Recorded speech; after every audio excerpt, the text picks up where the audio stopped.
আজকে মনটা খুব ইলিশ ইলিশ করছে। এই নাও তোমার ইলিশ।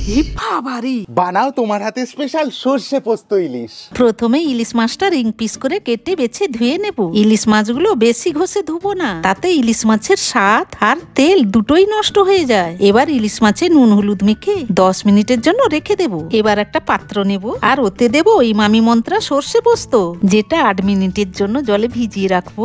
এটা তিক্ততা ছাড়াই খাঁটি আর বাড়ির মতো স্বাদ, কোনো খাটাখাটনি না করেই। এবার একটা কড়াইতে জল গরম করতে বসিয়ে একটা টিফিন কৌটোতে সর্ষের তেল বুলিয়ে নিয়ে ইলিশ মাছগুলো বসিয়ে মাছের উপরে সর্ষে পোস্ত মশলাটা ভালোভাবে দিয়ে ওপর থেকে কয়েকটা কাঁচা লঙ্কা দিয়ে দেব। তারপরে কড়াইতে টিফিন কৌটোটা বসিয়ে ঢেকে 15 থেকে 20 মিনিট ভাপিয়ে নিলেই রেডি হয়ে যাবে গরম গরম ইলিশ মাছের সর্ষে পোস্ত ভাপা। বাবুরে সর্ষে পোস্ত ইলিশ ভাপা খাবি আয়। বৃষ্টির দিনে ভাত আর ইলিশের এই সর্ষে পোস্ত ভাপা এ যেন বাঙালির প্লেটে এক টুকরো সুখ। আপনিও আজই ট্রাই করুন ইমামি মন্ত্রা সর্ষে পোস্ত।